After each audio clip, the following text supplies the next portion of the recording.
Welcome to Learning Bites. We're exploring change. With so much happening in the world at the moment and so much that has happened in recent times, one of the challenges many businesses have is how to manage and navigate this continuous change that we're having to work our way through. Before we start to look at some of the models around change, I thought it'd be very useful to understand the mindset of people as they go through change. One of the most effective and useful tools that I've ever come across is the Kubler-Ross change curve. They did some great research around what happens to people emotionally when they're confronted with change. This model's been used both in businesses but also in personal lives when people suffer shock through deaths or divorces or anything that happens that's going to rock your world and you suddenly have to cope with your way going through it.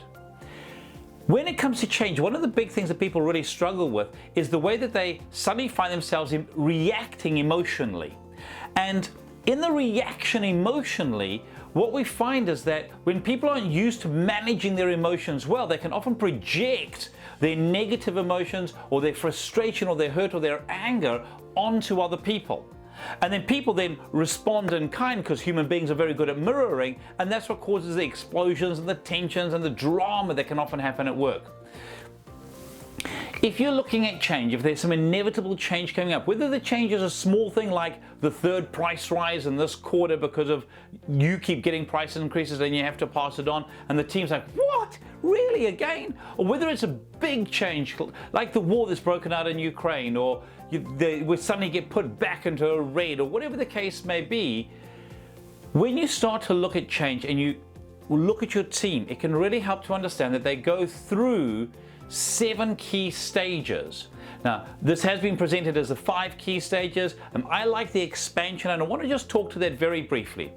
So the first thing when people come across change is shock. People do not like change, and the fact that they're going to have to change is shocking. And so what people tend to do is when they have the initial shock, they go into the state of disbelief and denial, and they try and convince themselves that that's not really the truth, that there's got to be another way.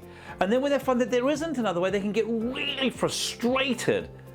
And then that frustration can often drop people into a state of depression.